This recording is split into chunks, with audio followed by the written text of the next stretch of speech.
Zum Entkalken eines Wasserionisierers benötigen Sie ein Gefäß zum Entkalken, Zitronensäure, die mitgeliefert ist, und die Entkalkungspumpe, was eine Zimmerbrunnenpumpe oder eine Aquariumpumpe ist. Und natürlich Wasser.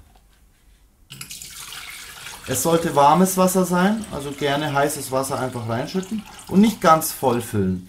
Das hat seinen Grund, was ich später noch erklären werde. Zitronensäure, 2-3 Esslöffel gerne reinschütten, einfach herein. Man kann nicht zu viel verwenden. Wenn Sie wissen, dass der Ionisierer sehr verkalkt ist, macht es auch Sinn, dass man es zweimal macht. Das heißt, ja. Und jetzt verbindet man hier den Abwasserschlauch mit der Pumpe. Jetzt müsste ich einen Löffel haben und das Ganze hier schön umrühren, aber ich nutze die Pumpe als Löffel.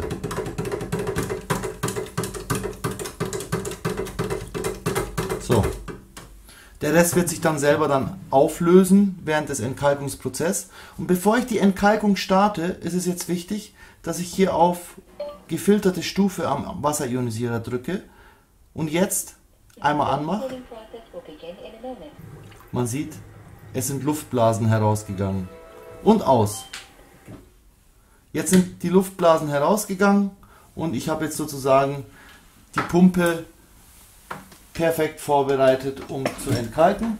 Die Pumpe stecke ich jetzt in die Steckdose und sie startet und sofort geht dort Wasser heraus. Jetzt kann es mal passieren, dass nicht sofort Wasser herausgeht, weil vielleicht der Auslass und alles sehr verkalkt ist. Dann empfiehlt es sich, das Ganze hier so ein bisschen höher zu nehmen, ja?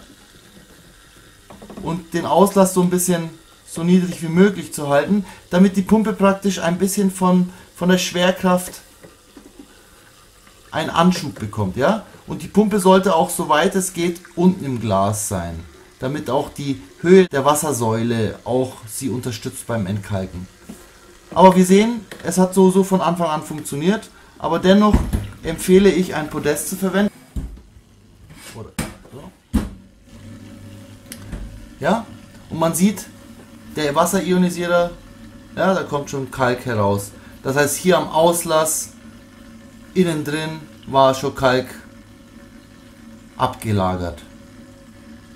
Das ist der Beweis, dass jetzt hier eine Reaktion abläuft und der Wasserionisierer entkalkt wird. Gerade am Anfang kann man den eben unterstützen ein bisschen, indem man nochmal wieder vielleicht ausmacht.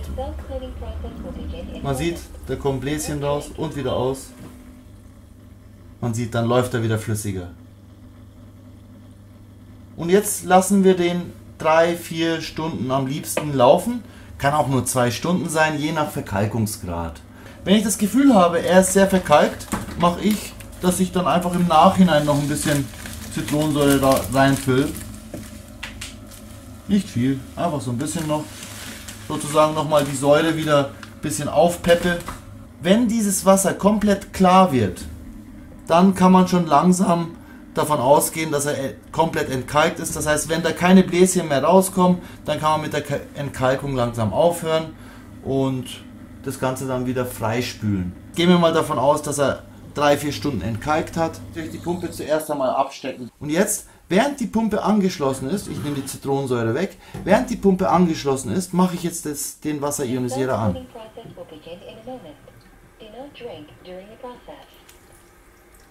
Und jetzt spülen wir die Pumpe, aber auch den Auslass sozusagen zuerst einmal ein paar Minuten klar. Am besten in der gefilterten Ebene.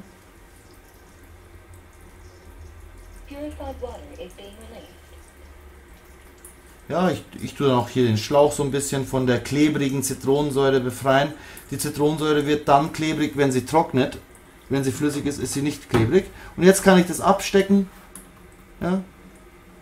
Ganz schön das Ganze hier so klar spülen.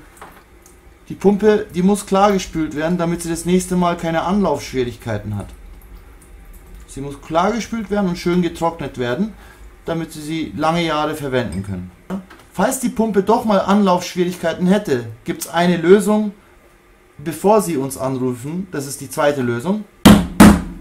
zweimal klopfen, dann geht sie wieder. Weil manchmal steckt man sie an und man merkt, da passiert nichts. Dann denkt man, die Pumpe ist defekt.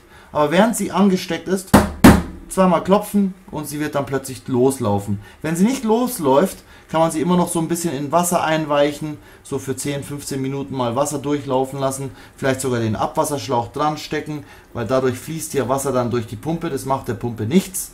So haben wir jetzt die Pumpe für das nächste Mal perfekt vorbereitet und legen sie zum Trocknen beiseite. Die Wasseranlage hat sich schon wieder klar gespült und kann dann jetzt sozusagen wieder ein paar Monate verwendet werden. Ich stoppe sie und das Wasser könnte jetzt schon getrunken werden.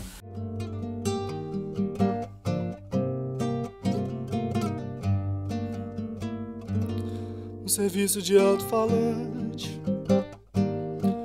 Morro do Pau da Bandeira. Quem avisa é o Zé do Caroço, amanhã vai fazer alvoroço, alertando a favela inteira. Como eu queria que fosse Mangueira, que existisse outro Zé do Caroço, pra falar de uma vez pra esse moço: carnaval não é esse colosso, nossa escola raiz é madeira.